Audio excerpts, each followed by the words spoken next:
This is how we get ourselves in and out of here, guys, so we can get supplies. Renee Dupuy climbs a ladder over the wall of her subdivision. Come on over. And leads us into the flood. My home is actually, we'll see where the stop sign is?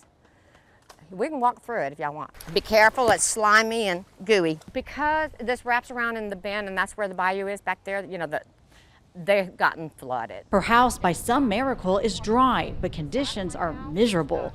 She's here because it's the only option right now. We canoed in, my daughter and a baby. She has a 1 month.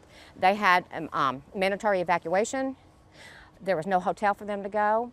If they went to a shelter, the baby's only 1 month, has no shots. All around her, families being rescued by Border Patrol, the National Guard, and Good Samaritans who just could not sit back and watch this tragedy unfold on TV. It just kind of opens your heart, I think, to everybody that's going through that. I mean, just so close to home. I mean, literally, we are not even just a few blocks from here, and nothing's happened to our street. And then you come over here and you see this, and it kind of just really gets to you, I think, after a while. Dupuy doing what she can to help the rescuers with her trusty ladder and heavy heart. I tell you what, more than anything, it's when I hear the ambulances. That's what disturbs me more than anything. The rescue, I know that they've gotten the people, and that's a good thing, that the people are now safe.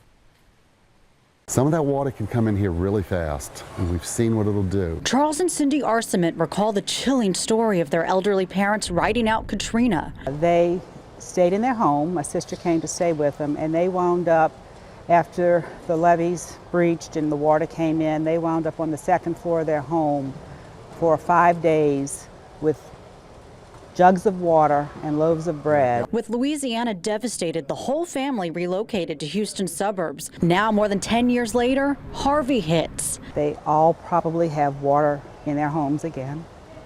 It's overwhelming, reliving a nightmare. We've always been the evacuation point. Their home no longer a port in the storm, now threatened by downstream flooding. So it's going to test those levees that were built to withhold the 56 feet of water. If that doesn't hold, the water will enter our subdivision. But at this furniture store turned storm shelter, everybody pitches in, staying busy, keeping their minds from thinking the worst. We focus more on what we're doing here. We're trying to help some of the other people that are coming in and out.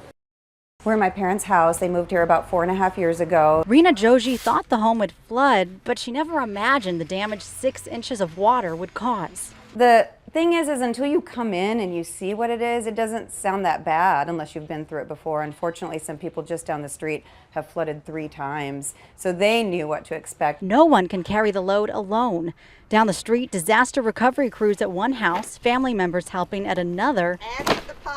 At the Joji home, they're ripping out carpet, drywall. You know, unfortunately, some photos and stuff got ruined. The sisters packing up valuables, washing debris away. It's overwhelming, but so is what Rena's learned. I've lived in Houston my entire life. I was born here, and I knew that there were tons of good people, but just that this city is full of amazing people. It probably will bring tears to my eyes right now, but there have just been, I mean, when I think about people driving from other states to come rescue people on boats, this is a strong city. Add to the pile. Flo Herb keeps adding pieces of wood, carpet, even furniture. I'm helping out a cousin. He's not feeling very well, and I'm a 76-year-old grandmother. And so we're just helping and trying to tear out the sheetrock now. This is one of so many homes, just too many to count, across Houston. An endless scene of family members, recovery crews, total strangers, helping clean up. And for the lucky ones with flood insurance, documenting the damage. I'm not sure whether he does or not, you know, because like I say, his health is just really not that good. Their bodies running on fumes and adrenaline for days, finally giving out. Emotions starting to fray. I can tell you because I flooded. I live in Westview, another little addition down the road, and during Hurricane Allison, I had about 2 feet of water in my whole house. The stress is a high number 10 or higher than that. It's very, very traumatic, and it gets to you physically and mentally.